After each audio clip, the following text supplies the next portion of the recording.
I'm Jamie McDonald. Join me as we celebrate small businesses that make New York so unique. These New York Originals.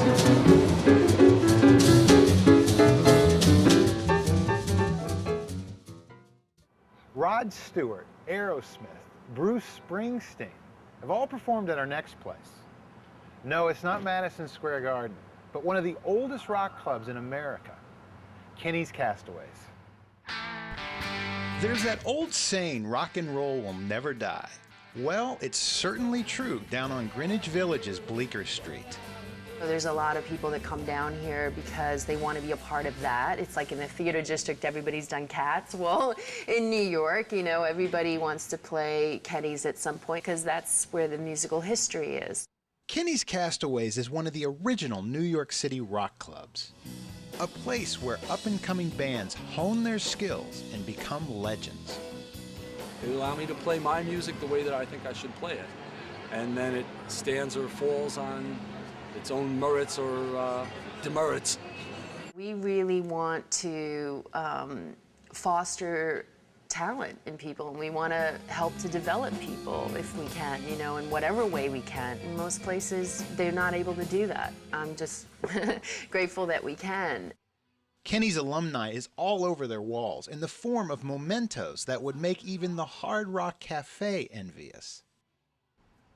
Kenny's Castaways began in 1967 when club owner Patrick Kenny opened a bar on the Upper East Side.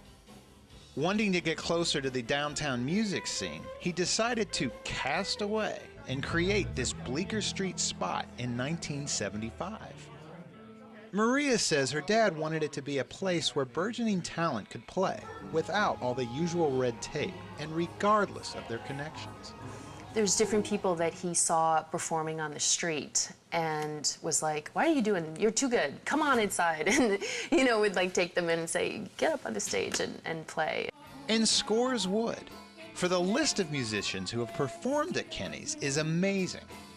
Fishbone, Blues Traveler, Suzanne Vega, Muddy Waters, Willie Dixon, Dr. John, Professor Longhair, Aerosmith. Pat surely knew what he was doing, for some of the greatest bands in history can trace their origins here, literally and figuratively. New York Dolls played here, and from that show, because of the New York Dolls, the Ramones were formed. Joey met Dee Dee at New York Dolls show here and decided, you know what, maybe they have something going. And they formed their own group. And way before the makeup, KISS members Gene Simmons and Paul Stanley performed here in an early incarnation of the group. But one band in particular has a special place in Kenny's history, the Smithereens.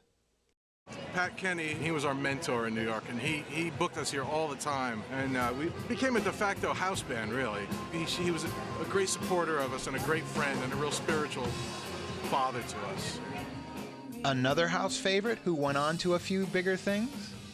Bruce Springsteen. Oh, Bruce, unbelievable. He did a one-week gig here because, according to my father, he couldn't get a gig in Manhattan to get record people to notice him or anyone else to. He was a Jersey artist. After his first performance, he turns to my father and he's like, so I did okay? And my father was like, you did okay, kid. Its rock and roll history aside, the building itself has quite a history of its own. It is a rare federal-style building dating back to at least the 1820s. Historians believe it has always been a bar or restaurant, among other things. You see, it has a past that would even make the most decadent rock and roller blush, or perhaps fit right in.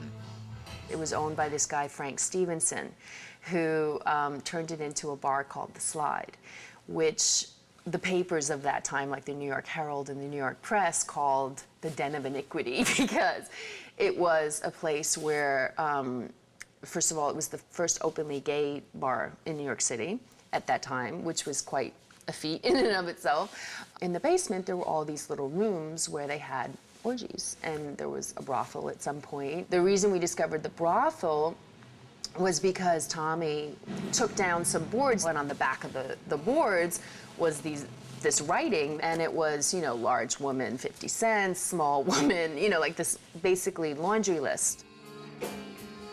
As the years go by, Kenny's continues to open its doors to new talent. We have a lot of really amazing players here currently doing residencies. We have Jason Rosen, who does the Big Jason Jam.